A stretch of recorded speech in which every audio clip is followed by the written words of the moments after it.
నమస్కారం వాజీ వార్తలకు స్వాగతం. ముందుగా నేటి ముఖ్యాంశాలు చూద్దాం. సకాలంలో సాగునీరు అందేలా కార్యాచరణ ప్రణాళిక రూపొందించాలి. జలవనరుల శాఖ అధికారులను ఆదేశించిన జిల్లా కలెక్టర్ డాక్టర్ బిఆర్ అంబేద్కర్.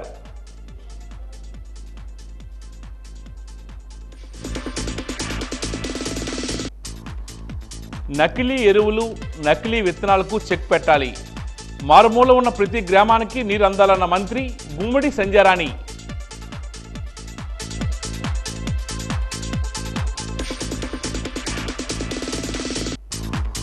విద్యా వ్యవస్థకు గొడ్డలి పెట్టిగా నిలిచిన 117 జీవోలను రద్దు చేయాలి. ప్రాథమిక పాఠశాల విద్యా వ్యవస్థను పరిశీలన చేయాలని సూచించిన ఎమ్మెల్సీ పాకలపాటి రఘువర్మ.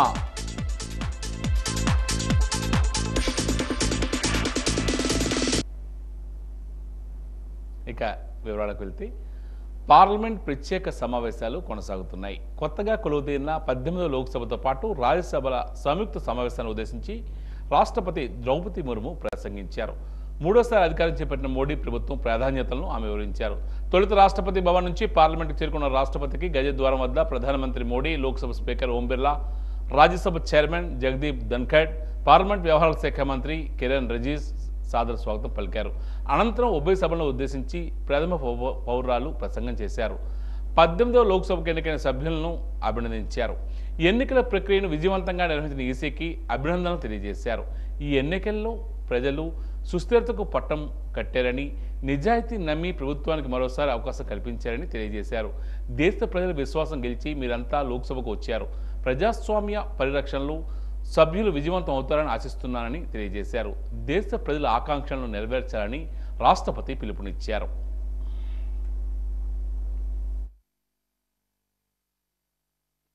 पार कर गया, जो पिछले वर्षों की तुलना में 35% अधिक है।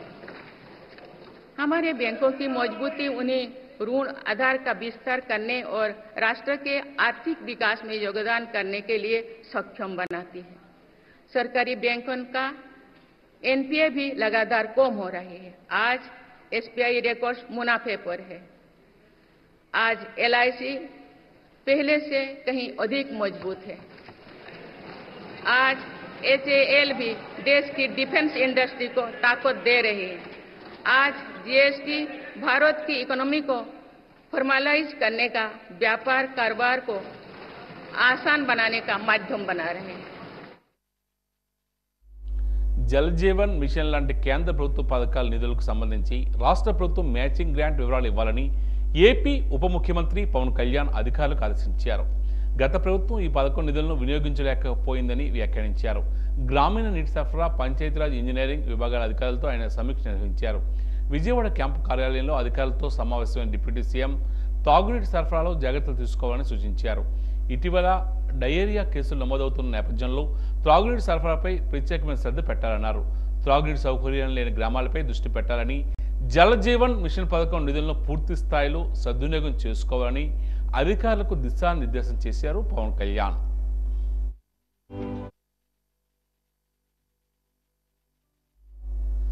ప్రస్తుత ఖరీఫ్ సీజన్లో జిల్లాలో సాగునీటి ప్రాజెక్టుల పరిధిలో ఉన్న ఆయకట్టు చివరి భూములకు సకాలంలో సాగునీటి అందించేలా కార్యాచరణ ప్రణాళిక రూపొందించి అమలు చేయాలని విజయనగరం జిల్లా కలెక్టర్ డాక్టర్ బిఆర్ అంబేద్కర్ జలవనరుల శాఖ అధికారులకు ఆదేశించారు.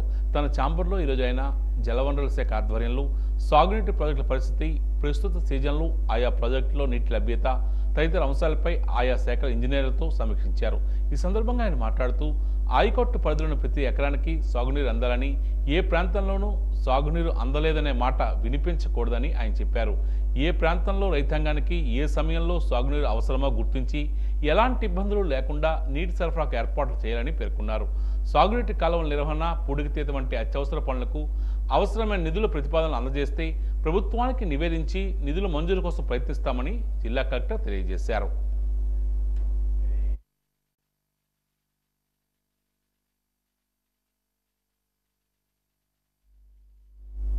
పార్వతీపురం తెలుగుదేశం కార్యాలయంలో రాష్ట్ర స్త్రీ శిశు సంక్షేమ శాఖ, గిరిజన సంక్షేమ శాఖ మంత్రులు గుమ్మడి సంధ్యారాణి ప్రసంగించారు.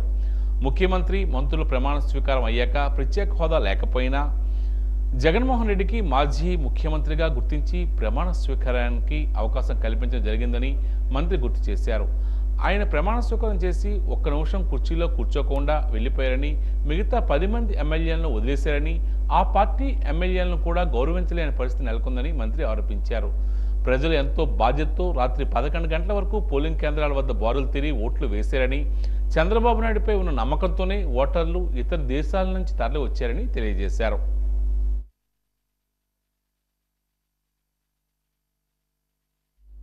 గత ప్రభుత్వం ఉపాధ్యాయుల పట్ల వివక్షత వహించిందని ఉత్తరాంధ్ర ఉపాధ్యాయ ఎమ్మెల్సీ పాకలపాటి రఘువర్మ పేర్కొన్నారు. కొత్తగా అధికారంలోకి వచ్చిన ప్రభుత్వం అటువంటి వివక్షతను విడనాడి స్నేహభావంతో కొనసాగాలని ఆకాంక్షించారు. విద్యా వ్యవస్థకు గొడ్డలి పెట్టుగా భావిస్తున్న 117 నెంబర్ జీవోను తక్షణమే రద్దు చేయాలని, ప్రాథమిక పాఠశాలలు విద్యా వ్యవస్థను పటిష్టం చేయాలని, 3, 4, 5 తరగతుల విద్యార్థులకు హై స్కూల్లో కలిపివేశారని, దానికంటే ముందుగా ఉన్న ప్రాథమిక విద్యా వ్యవస్థను యథావిధిగా కొనసాగించాలని డిమాండ్ చేశారు.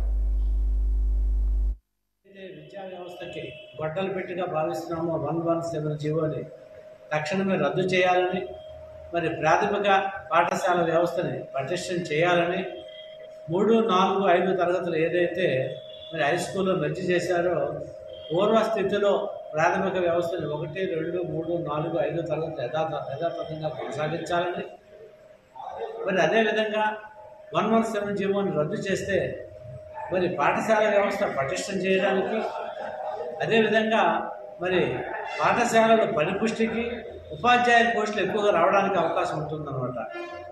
మరి ముఖ్యంగా నగరపాలక మున్సిపాలిటీలో పనిచేసినటువంటి ఉపాధ్యాయులు, పురపాలక నగరపాలక పనిచేసే ఉపాధ్యాయులకి మరి పిఎఫ్ ఖాతాలు తెరవని కారణంగా వేలాది రూపాయలు, లక్షలాది రూపాయలు రిటైర్ అయిన వాళ్ళకి రావాల్సిన బెనిఫిట్స్ ₹1 కూడా నేటి వరకు కూడా రాలేదు. మరి ప్రభుత్వం పాలసీ మ్యాటర్గా తీసుకొని పిఎఫ్ ఖాతాలని తెరిపించి వాటి ద్వారా ఉపాధ్యాయులకు నగరపాలక పురపాలక సంస్థలో పనిచేస్తారు. విజయనగరం శాసనసభ్యురాలు పూసపాటి అద్ది గజపతిరాజుకి అభినందనల వెలువలు కొనసాగుతున్నాయి. పలు ప్రభుత్వ శాఖల అధికారులు, పలు సంఘాల నేతలు, కార్యకర్తలు, అభిమానులు ఆమెను అభినందించారు. పోలీస్ శాఖకు చెందిన కొందరు ఎస్ఐలు, సిఐలు అశోక్ బంగ్లాకు చేరుకుని ఎమ్మెల్యేకు పుష్పగుచ్చాలు అందించి శుభాకాంక్షలు తెలియజేశారు.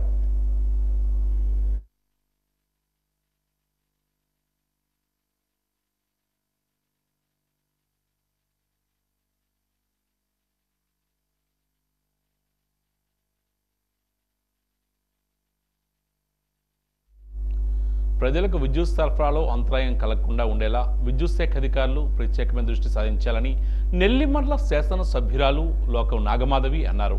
సవరవెల్లి విద్యుత్ సబ్స్టేషన్లో నూతన విద్యుత్ ట్రాన్స్ఫార్మర్ను ప్రారంభించి ఆమె మాట్లాడుతూ ప్రజలకు మెరుగైన విద్యుత్ అందించాలని, ఎక్కడైనా సమస్యలు ఉంటే ముందుగా తెలుసుకుని వాటి పరిష్కారానికి సిబ్బంది బాధ్యతతో వహించాలని పని చేయాలని సూచించారు.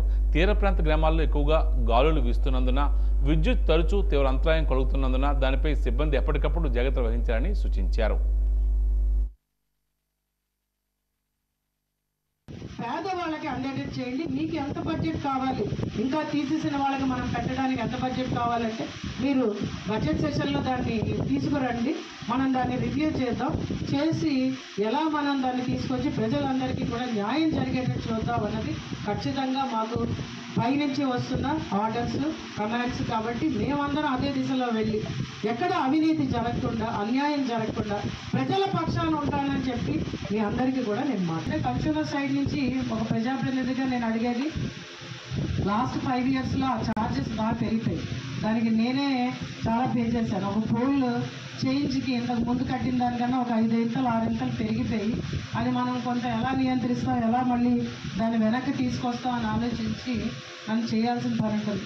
అన్ప్లాన్ నుంచి మనం ప్లాన్డ్కి వెళ్ళాలి. ఎందుకంటే ఎయిర్పోర్ట్ వస్తున్నది కాబట్టి దీన్ని ఒక మెట్రోపోలిస్గా తయారు చేయాలనే ఉద్దేశంతో మేమైతే రాజకీయాల్లోకి రావడం కూడా జరిగింది. రూరల్ డెవలప్మెంట్ నుంచి మెట్రోకి వెళ్ళాలి. ఇది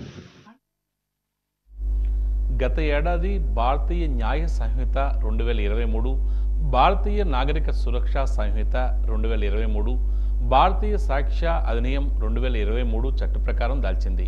ఇవి బ్రిటిష్ వలస పాలన కాలం నాటి IPS, CrPC, Indian evidence act స్థానంలో అమల్లోకి రానున్నాయి.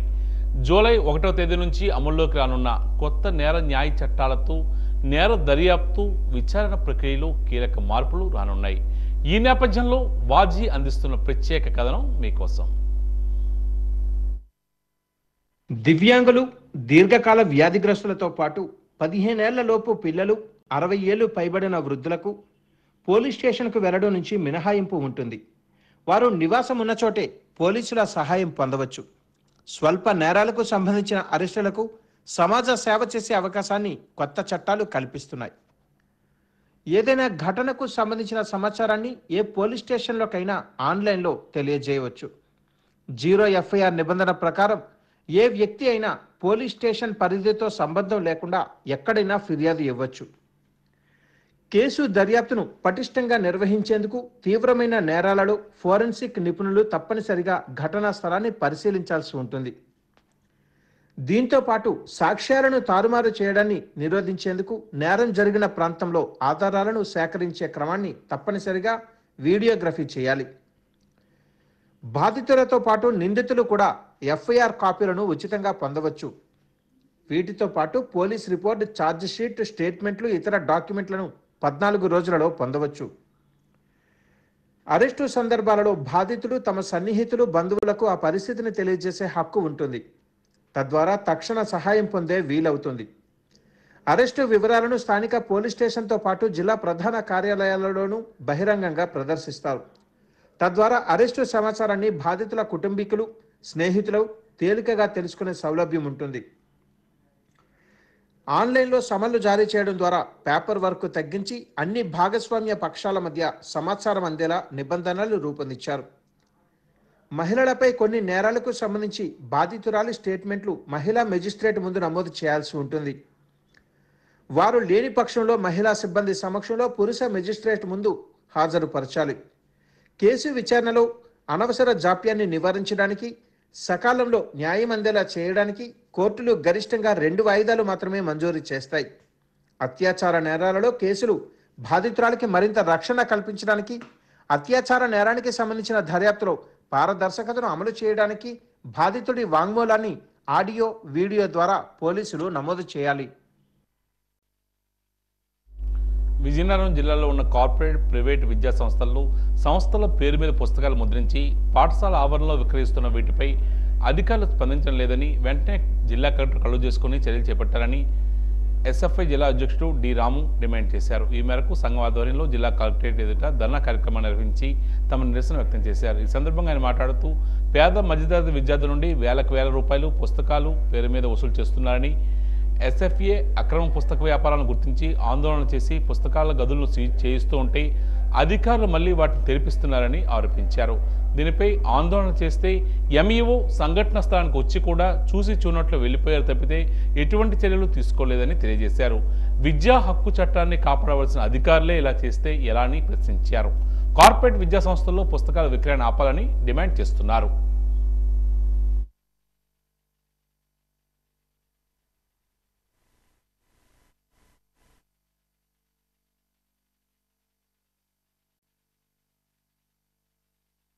జిల్లాలో ఉన్నటువంటి అధికారులు నిమ్మకు నీరెత్తినట్లు వ్యవహరిస్తూ ఉన్నారు. ఇది సరైన పద్ధతి కాదని చెప్పేసి SFIగా డిమాండ్ చేస్తూ ఉన్నాం. ఈరోజు విజయనగరం జిల్లాలో ఉన్నటువంటి నారాయణ స్కూల్ భవనం ఇంకా పూర్తి కాలేదు. కానీ ఆ స్కూల్ యాజమాన్యం అనేక మంది దగ్గర విద్యార్థులను అడ్మిషన్లు చేసుకుంది.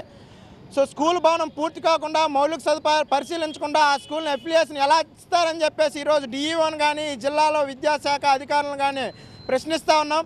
మరోవైపు ప్రైవేట్, కార్పొరేట్ విద్యా సంస్థల్లో స్కూల్ పేరు మీద బుక్స్ని ప్రింట్ చేసి విక్రయిస్తూ ఉన్నారు, అధిక ఫీజులు వసూలు చేస్తూ ఉన్నారు. వీటన్నిటిని కూడా అధికారులు పట్టించుకోవడం లేదు.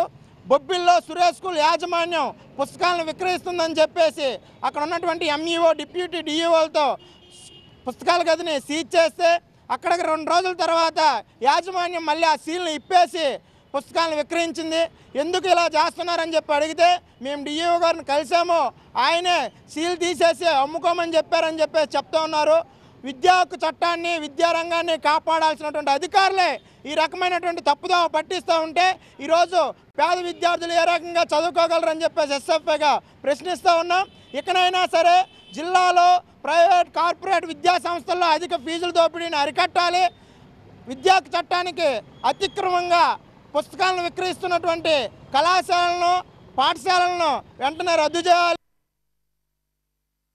గిరిజన గ్రామాలకు ఫీడర్ అంబులెన్స్లు ఏర్పాటు చేస్తామని రాష్ట్ర మహిళా శిశు సంక్షేమ శాఖ మరియు గిరిజన సంక్షేమ శాఖ మంత్రి గుమ్మడి సంజయరాణి అన్నారు.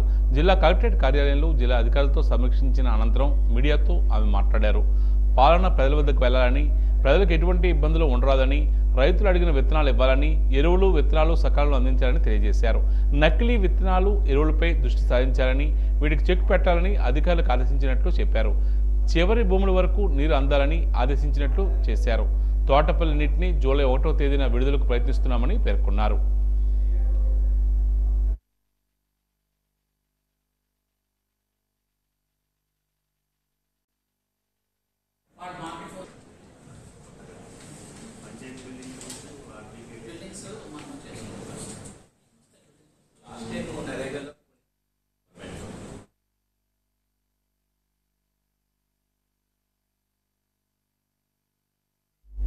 వాజీ వార్తల్లో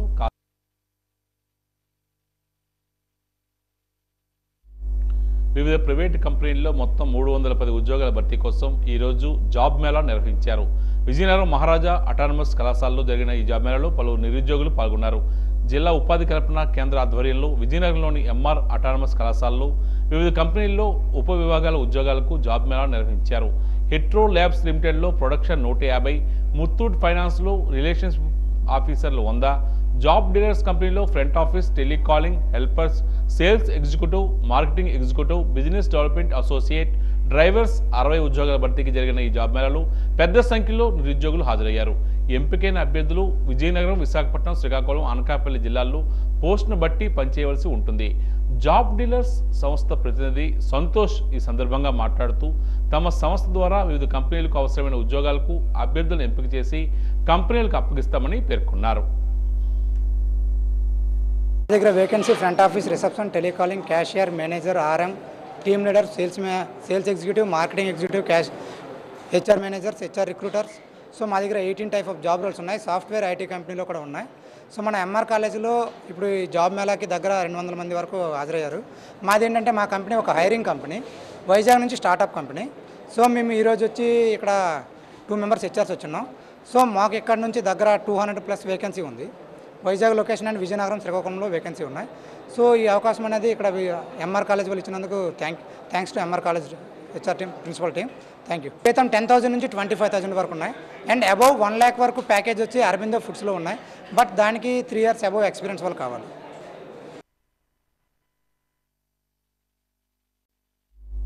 విజయనగరం జిల్లా కేంద్రంలోని మహారాజుపేట ప్రాంతాల్లో అక్రమంగా నిర్మిస్తున్న వైఎస్ఆర్ కాంగ్రెస్ పార్టీ జిల్లా కార్యాలయ భవనాన్ని ఈరోజు విజయనగరం శాసనసభ్యురాలు పోసపాటి అదితి విజయలక్ష్మి గజపిరాజు, జనసేన బీజేపీ పార్టీ నాయకులు పరిశీలించారు. ఈ సందర్భంగా శాసనసభ్యురాలు మాట్లాడుతూ వైసీపీ పార్టీ కార్యాలయాన్ని అక్రమంగా నిర్మించారని ఆరోపించారు. వైకాపా అధికారంలో ఉండగా రాష్ట్ర వ్యాప్తంగా ఇదే విధంగా చేశారని తెలియజేశారు. వైసీపీ నాయకులు వారు చేయలేని పనులు కూడా ద్విశతక శంకుస్థాపనలని కొబ్బరికాయలు కొడుతూ షో వర్క్ చేసేవారని, ఒక చిన్న బల్బ్ మార్చినా పెద్ద కొబ్బరికాయ కొట్టి హడావిడి చేసే వైసీపీ వారు ఇంత సీక్రెట్గా ఎవరికీ తెలియకుండా ఈ పార్టీ కార్యాలయం నిర్మాణం చేస్తున్నారని ప్రజలు అనుమానం వ్యక్తం చేస్తున్నారని తెలియజేశారు ఎమ్మెల్యే.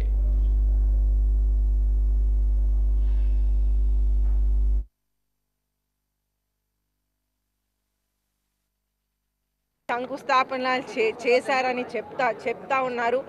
అయితే వాళ్ళు చెయ్యని పనుల మీద కూడా ఎన్నో కొబ్బరికాయలు కొట్టి దాని మీద ఆ రోడ్ల మీద పైకి కిందకి నడిచి మేము చేశాము ఆహా ఓహో అని చెప్పుకున్నారు. అలాగే ఒక లైట్ బల్బ్ మార్చిన సందర్భం కూడా ఒక పెద్ద కొబ్బరికాయ కొట్టేసి మేము లైట్ బల్బ్ మార్చామని చెప్తా ఉంటారు. అయితే ఈ పార్టీ ఆఫీస్ మాత్రం వాళ్ళు కట్టినప్పుడు ఎంతో సీక్రెట్గా ఉంచారనమాట. అది ఎంత సీక్రెట్గా ఉంచారంటే ఎవరికి తెలియకుండా అలా సీక్రెట్గా చేశారు.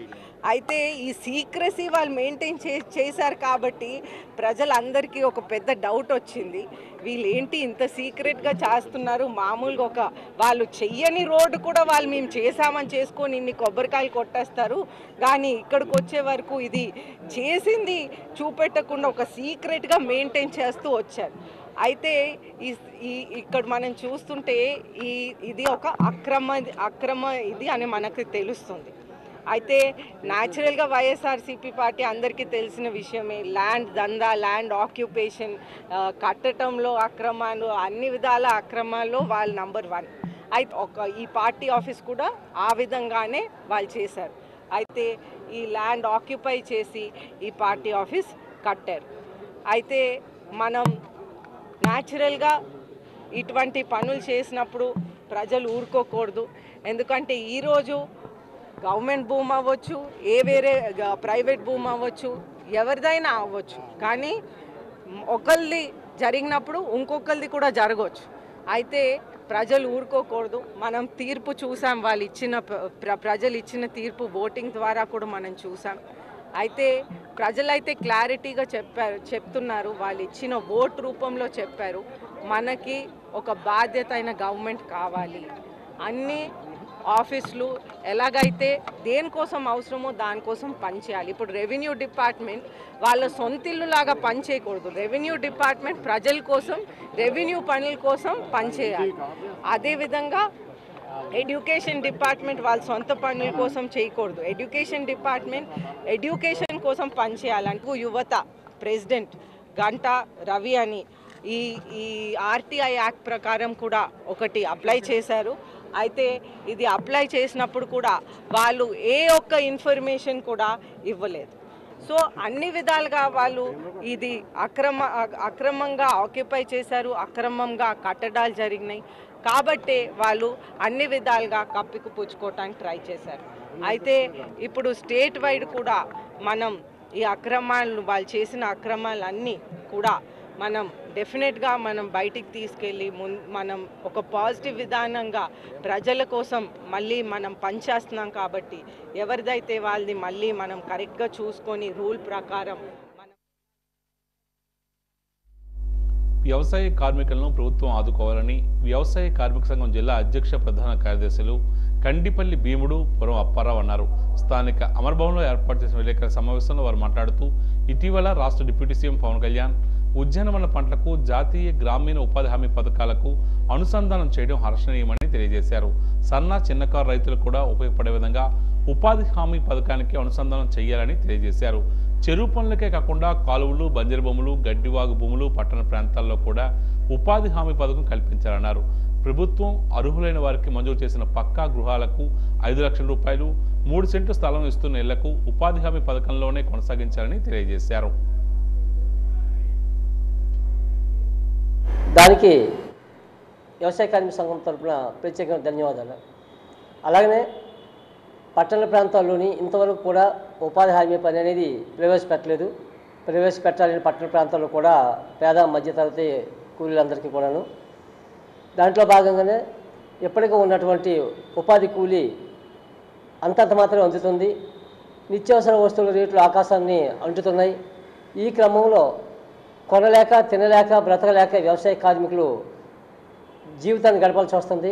అందుకోసమని సంవత్సరానికి 200 రోజులు పని దినాలు కల్పించాలని, రోజువారీ వేతనం 600 రూపాయలు ఇవ్వాలని వ్యవసాయ కార్మిక సంఘం ఈ ప్రభుత్వానికి విన్నవించుకుంటున్నాం. ఇదే విధంగా కొండపోరంబుకు, గడ్డవాగుల్లోని, బంజరు భూముల్లోని ఉన్నటువంటి భూముల్లోనూ కూడా ఉపాధి పనికి అనుసంధానం చేయాలి. సన్న చిన్నకారు రైతులకు కూడా ఈ ఉపాధి పనిని అనుసంధానం చేయాలి. ఇదే విధంగా ఇప్పటికే ఉన్నటువంటి పనిముట్లు అనేవి ఉపాధి హామీ పని వచ్చిన కొత్తలో ఇచ్చారు. ఇంతవరకు ఆ పనిముట్లు పనికి రాకుండా తుప్పు పట్టేసి పాడైపోయి ఉన్నాయి కాబట్టి మళ్ళీ కొత్తగా పనిముట్లు ఇవ్వాలని చెప్పేసి ఇది ఒక ప్రతిపాదన.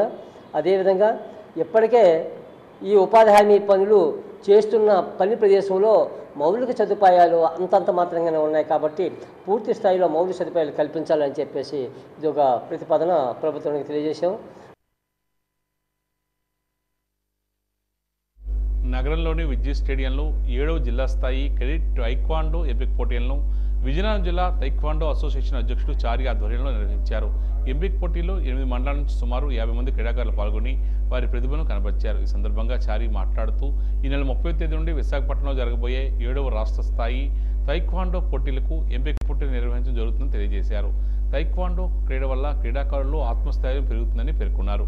12, 13, 14 సంవత్సరాల వయసు గల క్రీడాకారులు పాల్గొంటారని చెప్పారు. ఈ ఎంపిక కార్యక్రమంలో అసోసియేషన్ అధ్యక్షుడు అనిల్ కుమార్ శర్మ, శ్రీనివాసరావు పాల్గొన్నారు.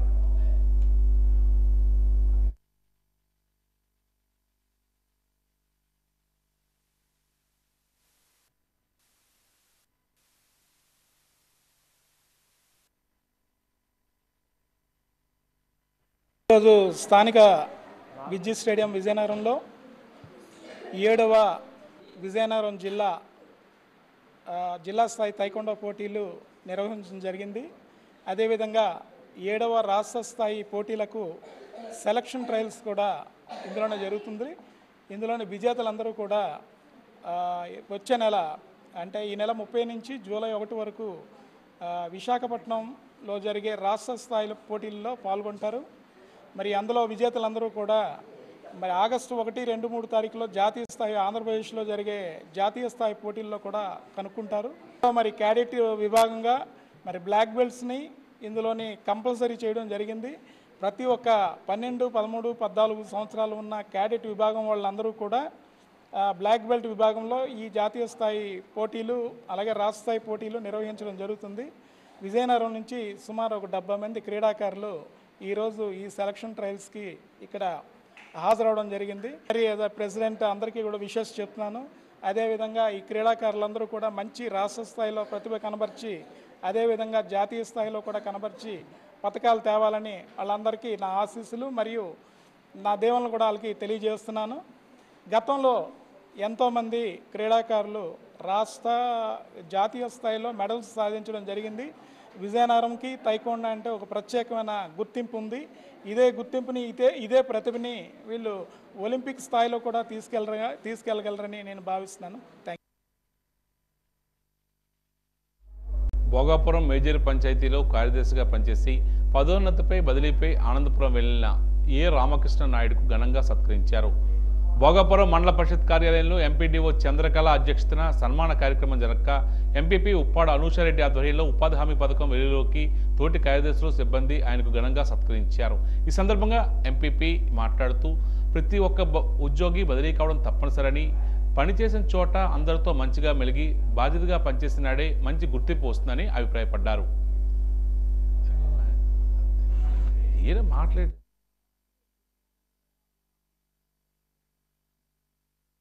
ఇక ఈనాటి వాజీ వార్తలు ముగించే ముందు ముఖ్యాంశాలు మరోసారి. సకాలంలో సాగునీరు అందేలా కార్యాచరణ ప్రణాళిక రూపొందించాలి. జలవనరుల శాఖ అధికారులకు ఆదేశించిన జిల్లా కలెక్టర్ డాక్టర్ బిఆర్ అంబేద్కర్.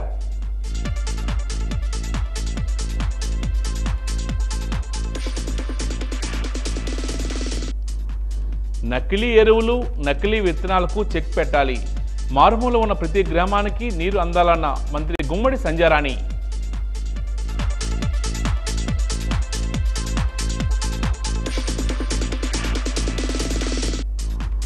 విద్యా వ్యవస్థకు గొడ్డలి పెట్టుగా నిలిచిన 117 జీవోను రద్దు చేయాలి. ప్రాథమిక పాఠశాల విద్యా వ్యవస్థను పటిష్టం చేయాలని సూచించిన ఎమ్మెల్సీ పాకలపాటి రఘువర్మ.